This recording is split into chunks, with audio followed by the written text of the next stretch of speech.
Welcome and welcome back, all. Your name? John Dark Souls. Your mission? Smash the gods. You know what this video is about. We all know what this video is about. Dark Souls. Yeah, you know, it's Dark Souls. Yeah, you know, it's rolling. Yeah, you know, it's hitting. Yeah, you know, it's punching, it's jabbing, it's dying. It's become so prolific that it's literally one of the biggest and most overplayed gamer jokes. But I love it all the same. This game's like Dark Souls, but yellow.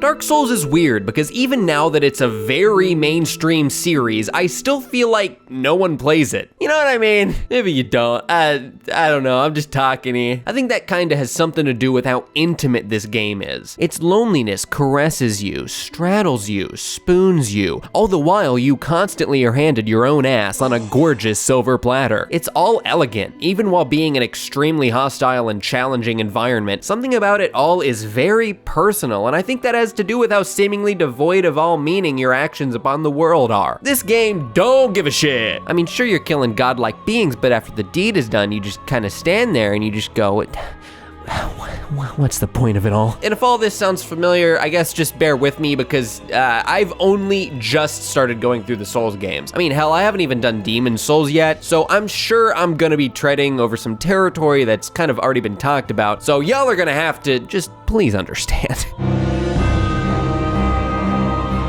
Dark Souls. What is there to say that hasn't already been said about Dark Souls? Luckily, I've been mostly untainted on Souls spoils though, so I'm gonna be talking about this pretty clean. Except for the fact that Lautric's an asshole though. I found out about him and heard that you should kill him, so I did. I kicked him off Firelink, but then I found out that I missed out on some of the confusion that you're apparently kinda supposed to go through as a first-time Dark Souls player with him. But you know what? I kinda don't care. What he does is absolutely reprehensible, and he's a fuck ass for it. Oh yeah, also, I played Prepare to Die because I've had it for years. Not remastered because I figured I'd just get that eventually, you know, on like a subsequent replay because I will want a physical copy at some point. This was on PC.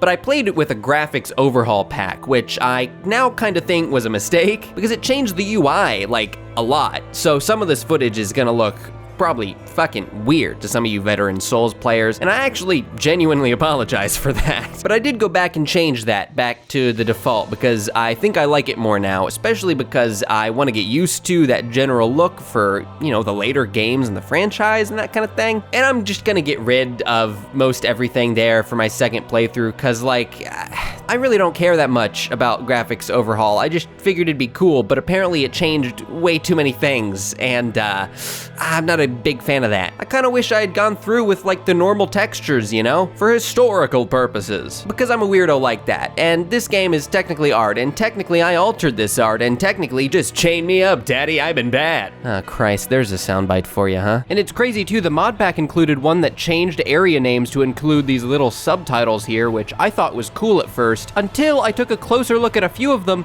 and realized they were literally misspelled. Yeah, I went into Photoshop and fixed them myself, but I've since just removed those files from my DSFix texture override folder. It's like, how do you fuck up that bad? Oh yeah, and I did want to mention at some point, I named and modeled my guy based on Aragorn from Lord of the Rings because I've always had a hard time getting into the fantasy genre in general, but I like Lord of the Rings a lot. For years, it was the only thing in the fantasy genre I had any attachment to at all. So I was like, why not? It'll be fun to name my character that and then have that not matter again ever. But now it's just funny because every time I open Dark Souls, I just see my level 106 Aragorn. It's like, hey, my boy's growing. And you know, so I hear, apparently because I'm loving Dark Souls so much, I need to finally read Berserk, which, I mean, will be a great excuse for me to finally read Berserk. I love the fact that this game seems to put me on a pedestal as the chosen undead, and yet I'm just some guy who can't fully die in a world of giant demons and gods and shit, which leads me to believe I'm actually not that important at all. I dig it. Well, hold on, guys, I have H.P. Lovecraft on the phone. Nah, I'm just kidding. Bloodborne's more got that one covered, so I hear, apparently. God, I need a PS3, I mean 4. Well, a PS3 too. I've missed out on so many games. It's weird in that way though, because even though, you know, there's obviously like a main story,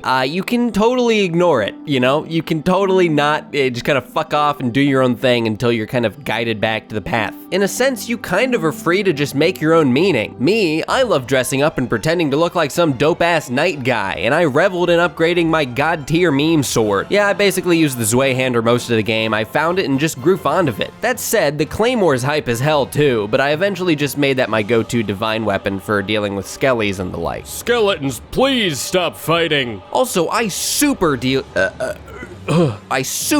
pyromancy. I've had a lot of fun torching my foes on my journeys. But no, like seriously, finding the things you care about in this game is something that'll take you far. It's sweet because there's honestly something for everybody. In this house, we swear by Spider-Girl Covenant, because she is literally the best, none of the others can compare. Wholesome Spider Sister is my queen, and yes, she can have all of my humanity. I like to imagine that the thing you main, your weapon and secondary and such, is like the favorite of the character you're playing as. Such as, like, say my guy's crazy into role-playing a medieval knight, but he likes the idea of using the dragon's own fire to his advantage. And man, honestly, who wouldn't need something like that to help distract themselves from a world like this? Just look at it. Especially around areas like Ash Lake, where your surroundings are so barren, hostile, and just bizarre, where you realize how insignificant you are in the world. But you know, maybe I'm barking up the wrong tree here. You are kind of praised by some fellas and stuff. I don't know, I'm 70 hours in and I've just almost beaten my first playthrough. So I'll hit y'all back up when I'm done and let you know how all this turns out, because this shit is a trip. I remember being in a call when I beat the Gaping Dragon on like what I think was my second or third try. And I was real proud of myself until my co-writer Jake pointed out that it's apparently one of the easiest bosses in the game, and I told him to go to heck. He doesn't even want to play Dark Souls, and I'm making him write this with me out of pure spite. He wanted me to tell you that. Also, fuck you, Adam. Oh, hey, fuck you too, buddy. Hey, that's basically what every boss fight in this game feels like. You get a few swings in and your boy's like, not today, sonny.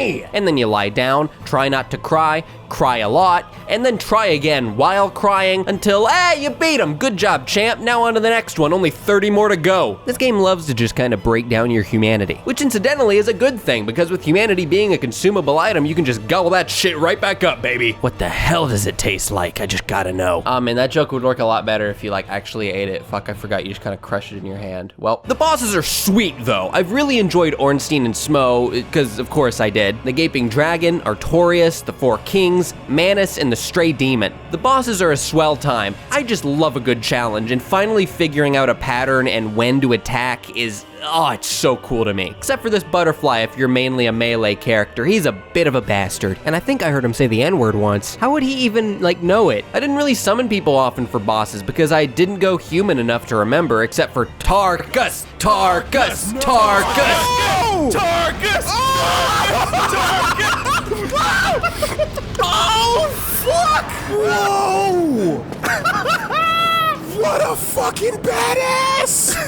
Because he's just a badass, and I found that out purely accidentally. And of course Sif for help with Manus of the Abyss, because that's basically just canon anyway. Nito is weirdly easy. I died to him once because skeletons, and then figured out, I just need to use my Divine Claymore. So I used my Divine Claymore and killed them first, and then killed Nito, and I was kinda mad at how easy this skull-covered man's was. And also disappointed at how not gargantuan he is. He's only like 3 of me, if not 2. Seath the Scaleless was like 20 of me, and Nito looks almost bigger than him in the opening cutscene. But maybe I'm just being unfair though. I mean, not everyone can be a skyscraper. Especially if those are meant to be like actual human skulls on him, because then, I mean, you can pretty easily infer how large he's supposed to be. But still, there are giants.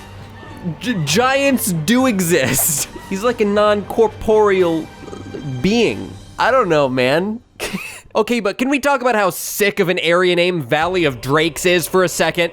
Okay, second over. But still, man, it's so cool. You walk in there and you're like, oh god, I'm probably not supposed to be here. Kill a drake or two, or not, then leave, then come back way later in the game twice, and your mental map just goes, go! Losing a bunch of souls is an idea you kinda just have to get used to in this game. It was difficult at first, but eventually you just learn to laugh in the face of the overwhelming despair. Okay, but they say it all the time.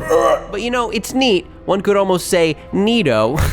It's neat that the game throws in a drip feed of happiness in the form of 2 of the most memorable friendly NPCs in my recent memory. Solera of Astora and Sigmire of Katarina. These 2 blokes were some of the few instances where I felt truly welcome in Lordran. Everyone else is kind of an asshole, especially Lautrec, but also Patches. Apparently he's a Demon Souls callback, but I just consider him a dick. He kick. Sorry, brother, but quite frankly, I want your shit. That was my best attempt at a Patches impression. What did you think? Did I do good? I do, however, absolutely love that his dialogue when you get up to him again is essentially just, Oh, my bad, mate. I have a problem. oh my god. I really appreciate how much Sigmire and Solaire add to the experience. Their almost naivete in the face of the world they inhabit is so refreshing every time you encounter them that you just can't help but smile. If you haven't played Dark Souls, much like Jake, that's why people love these two, not just because Solaire praise the sun, tee. I'm such a huge fan of the Katarina Knights though, because unlike most other NPCs with their unmoving visages, Sigmire and Sigland both have this enormous onion armor, and I love imagining them just chatting you up with the liveliest of expressions on their faces. Dark Souls is isolating, but from that isolation comes an exhilaration in your triumphs and a very real appreciation of your surroundings. You bask in the proverbial sunlight of interacting with the friendly NPC, as their friendliness is so invigorating in the uncaring world Dark Souls lays out for you. And due to these connections you make with those like Solaire and Sigmire, you feel a genuine sorrow if your actions or inactions negatively affect these beacons of goodness in this uncaring world. I should have been the one to fill your dark soul with light. Okay, but in an uncaring world, why even try to change or improve anything? Like, who cares? But you know what's fascinating? Even with this isolating and strangely personal game, something I've found fantastic is sharing the series with people. Talking about our favorite bosses, weapons, and moments can be a real treat. Even the act of just watching other people play as they react to some of the coolest things and talk about the game's intricacies is so much fun to me because of how much there truly is to Dark Souls. I can just tell the game was made with so much passion and love, and I know that saying that about a game has gotta be like an Adamnator cliche at this point, probably. I just don't really care, man, because it's super true. This game's beautiful in that way. It's a really interpretive piece of goddamn brilliance that I have a lot of respect for. There's so many options to play the game the way you want to, so buckle down, get into gear, and focus on the things you find yourself really caring about. Because in the end of New Game Plus Plus, you'll want to be able to look back and enjoy the memories you've made and experiences you've had.